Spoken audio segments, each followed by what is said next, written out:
The exceptional visitor. Many centuries ago in the Mediterranean world that was the Roman Empire, a well-educated traveler visited Athens. Although in face and features he may not have looked much different than the local residents, in the eyes of, say, an Ethiopian merchant or a gladiator from Germania, he certainly dressed quite differently, which marked him as a foreigner. On the other hand, the traveler was fluent in Greek, Hebrew, and Aramaic, and while he and the Athenians had different native languages, they could readily communicate because Athenians spoke both Greek and Aramaic, and many knew Latin as well. And so the very first day, he struck up short, simple conversations with a dozen or more residents. Before long, he was struck by the staggering array of mythology and religions. The amount of gods and goddesses and philosophies and precepts was quite bewildering. The traveler encountered fatalism, skepticism, animism, and pantheism, classic Greek gods subsidized with the newer Roman myths, as well as ancient Eastern religions like Osiris and Mithra. To better understand this confusing new culture, he needed to learn more about the people themselves. He did wish to share his own beliefs and worldview with them, and so he wanted to understand what they thought and also how they thought. In his journey to understand the culture and people, there are three ways the traveler could have gotten there. What follows are three different endings to the story, after which we will connect each of them to modern educational research. Ending 1. It was very important to the traveler that he understand the religious dynamics and philosophical dimensions of this new culture, so he purposefully selected 6 people to interview: a priest and priestess from competing temples, a silversmith who made little statues of several dozen gods, a tragic poet, an agnostic professor, and a Stoic philosopher. His goal was to gather rich, in-depth, and very human information from a small representative group or subpopulation. He wanted to understand their hopes and fears, their dreams and beliefs, their reasoning and their thinking, what they thought, how they thought, and why. And so he found a local bilingual scribe who carefully listened and recorded these 6 in-depth interviews.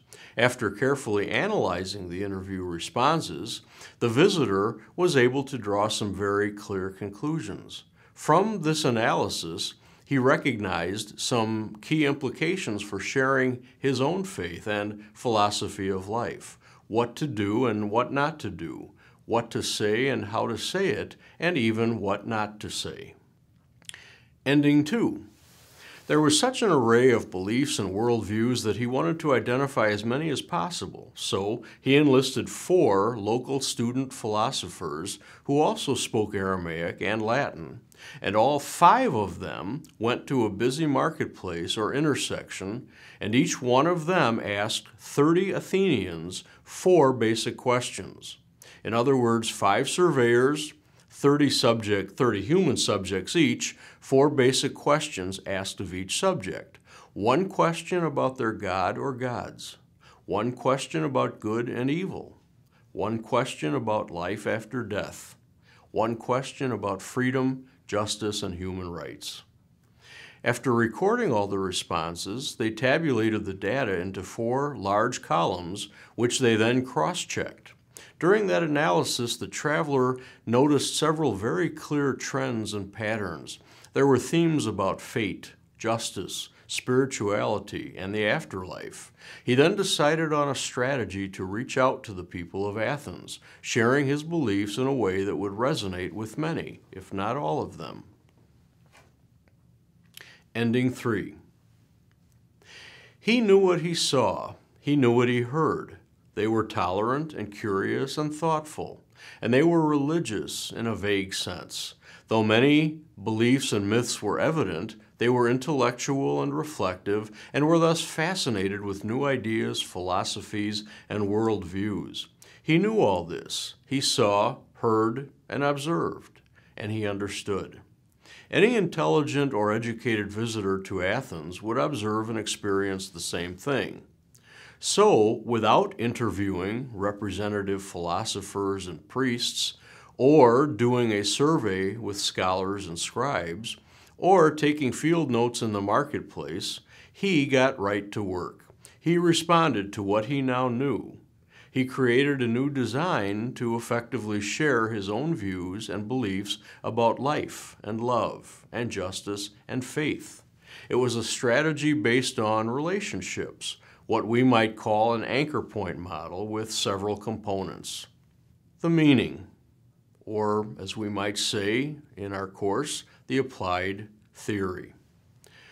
Let me now share the meaning or applied theory of the three endings to our story.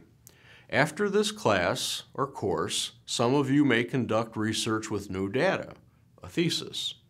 Others will design a new school policy or instructional strategy or leadership model, the capstone.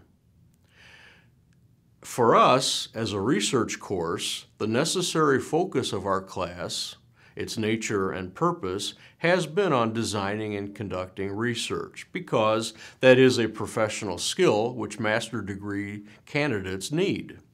And so whether you do collect and analyze formal data, as in ending 1, or 2, both theses, or respond to informal data with a new design, as in ending 3, the capstone project, you all will conduct a literature review, a statement chapter, and a methodology or procedure chapter, for each of which you now have a good first draft.